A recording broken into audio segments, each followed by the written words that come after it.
true.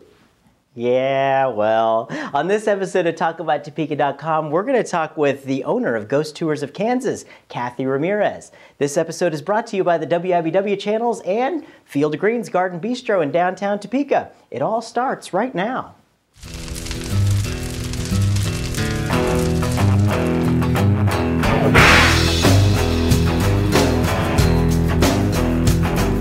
Well, when there's something strange in your neighborhood, who are you going to call?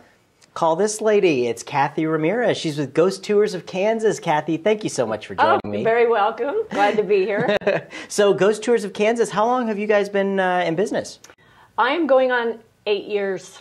Can you believe it, Chris? 8 years. That's quite some time right now. That's quite some time. Absolutely. And exactly, I know I've been on the Ghost Tours before, yes. But a lot of people haven't. So, tell what Ghost Tours is.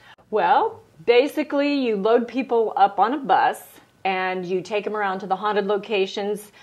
And I have 3 tours in Topeka, so who would have thought it would have been that haunted? Wow. But there's about 10 to 12 stops. We share ghost stories and the history, and we actually let people out in several locations so that they can kind of have their own hands-on experience, and some of them do. That's really We don't cool. guarantee it, but sometimes weird things happen, Chris. And Cathy, what got you into the Ghost Tours business? Well, you know, I'm a North Topekan, and so if you're from North Topeka, everybody knows about the albino lady. Mm-hmm. And Rochester Cemetery, I went to Rochester School, and I think that's where my fascination with Halloween and ghosts began, because when you go to kindergarten, it's not ABC 1, 2, 3, it's watch out for the albino lady when you're walking to and from school. So other cities were having tours, and it's like, you know, I know we have one ghost in Topeka, the albino lady. So, okay, so the albino lady, I've been on the tour, so I know about the albino lady, but Okay. for our viewers, tell our viewers about the albino lady. The albino lady, of course, was a real person at one time, and she had the stark white skin and blazing pink eyes. And, of course, she lived in North Topeka, and people were afraid of her just because of her appearance. Now, I've interviewed lots of people.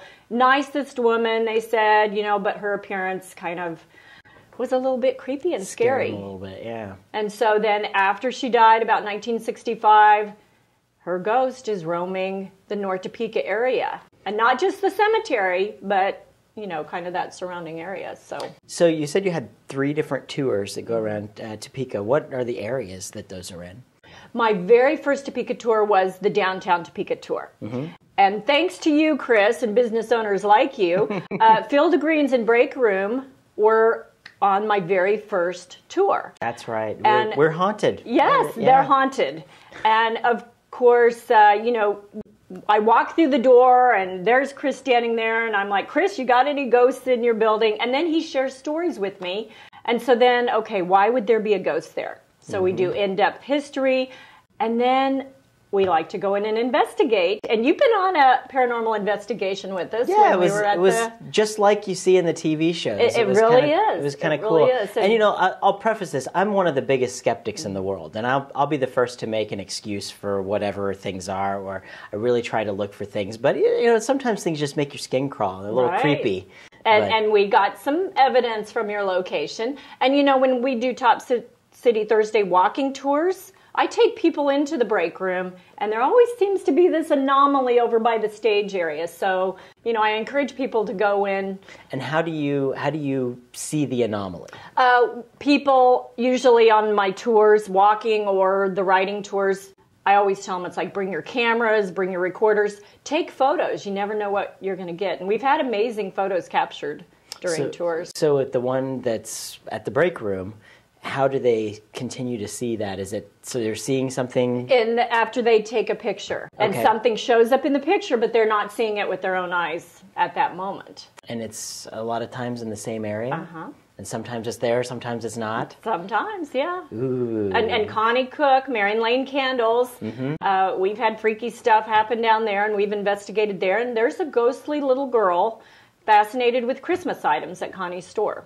Christmas items. Yes. I wonder why. And she's being a nuisance right now. So So how would be what would the nuisance thing entail? Like, well, for instance, Connie had left the building she was the last one to use the restroom that night.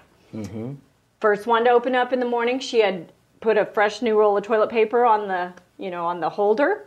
And the next morning when she came in, it was all unraveled and just stacked right up underneath the holder. And this is the same little ghostly girl that must have been having a tantrum in the basement because Connie went down and she was going to get her Christmas stuff for decorating. Everything was flown and strung around, and of course she's thanking employees, but none of the employees. I'd be thinking about HR because I know he's a big kid. I don't, really, basements are creepy, and I don't think many of her staff members go in the basement. It's true. And that's like most places. Yeah. Now, me, I love basements. Send me to the basement first. Well, and like I said, there's stories of this place being haunted, and my apartment's in my basement. Yes. And I live there, so I don't know. And I can't say that I've really seen a lot of scary things, but there have been some really freaky coincidences that have happened. That maybe can't be explained, huh? Yeah. Sometimes you just don't need an explanation. It's kind of like, interesting. And it's fun stuff. And so, during tours, I've mentioned that we've captured amazing photos in Jayhawk Theater and Tower in the alley. I let people out, and you're thinking, why would people want to go in the alley and stand there and look? Well, it relates to a lot of the stories and the history there. But a lady during our tour captured like a wino in a long trench coat holding a liquor bottle by the dumpster. Wow. Ghost, apparition, one of the best pictures taken ever. And it wasn't really a wino with a liquor bottle. No, it was like because you could see kind of the wall through him. Wow. Yes. That's amazing photo. Pretty crazy. What other things have you noticed on your tours? Some weird things that may have happened? Well, like there's certain cemeteries where you walk in, and I was the first one to notice this. But it's like a bunch of cobwebs are hitting you in the face. And there's no cobwebs there. Okay? And it's just a weird energy, and it's like, and because you start wiping your face off thinking you're running into cobwebs, but it's not. It's just some weird energy. Yes. Who knows? And then, of course, when you go into cemeteries, sometimes the batteries will drain out of your cameras, or you'll get black screens or weird lines going, just everything's haywire. Wow.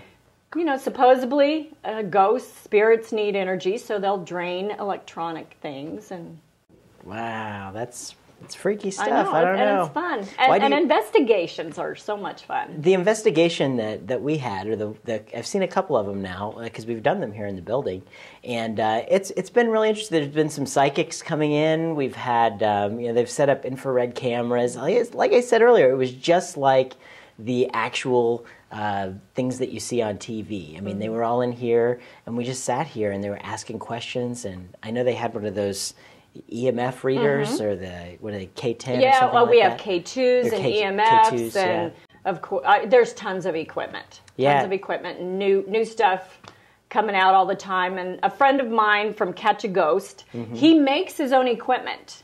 And so he'll take old historical, old antique toys, and he'll put different contraptions and EMF meters and stuff with them so that if a ghost goes near, it'll set it off, activate it. Yeah, weird stuff. I know, it's so much fun. Well, how can people get involved with ghost tours if they want to take a ghost tour? Do you guys do them year round? We do ghost tours year round, and I have 11 tours in 10 cities right now. So 3 Topeka tours, but there's a lot of other cities, and I won't name them all because I always end up forgetting one. But we do other events too. Paranormal conferences. And, of course, Psychic Fun and Feast with Joe Flowers. Yeah. Everybody knows Joe. And many paranormal birthday parties, public paranormal investigations.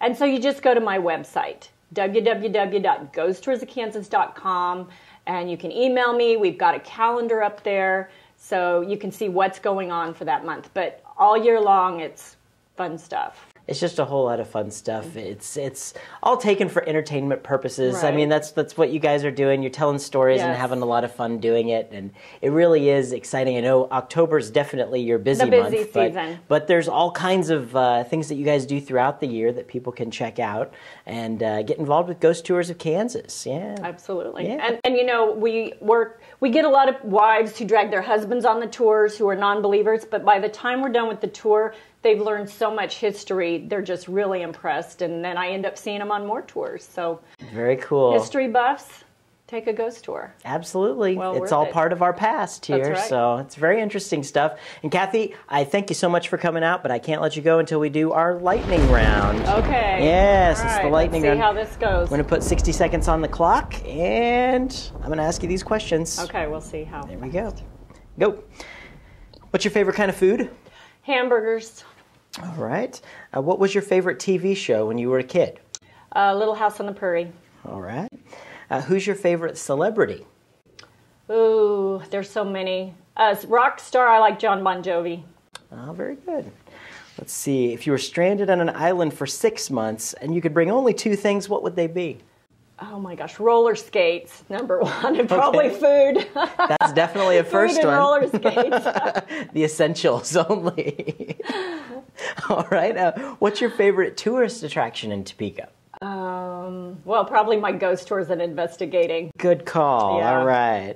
And what's your favorite color? Red, power color. All right. Obviously black, though, too. I wear a lot of black. And let's see. What is your favorite television show to watch Tuesday nights at 9:30 on my TV? Talk about Topeka. Hey, there we Yay. go. Hey, Cathy, thank you so much for coming, and we'll keep you updated when we have any ghostly things. If you keep us updated when you have ghostly things, all right? Absolutely. Thanks, Cathy.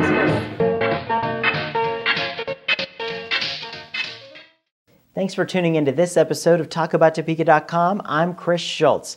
If you liked what you saw today, please help our guests spread their message by sharing our videos with your friends. You can also find us on Facebook, Twitter, and be sure to subscribe to our YouTube channel. This episode of Talk About Topeka was brought to you by the WIBW channels and Field of Greens, a garden bistro in downtown Topeka. Topeka's #1 salad bar, according to me. Thanks for joining us. Remember, keep talking about Topeka.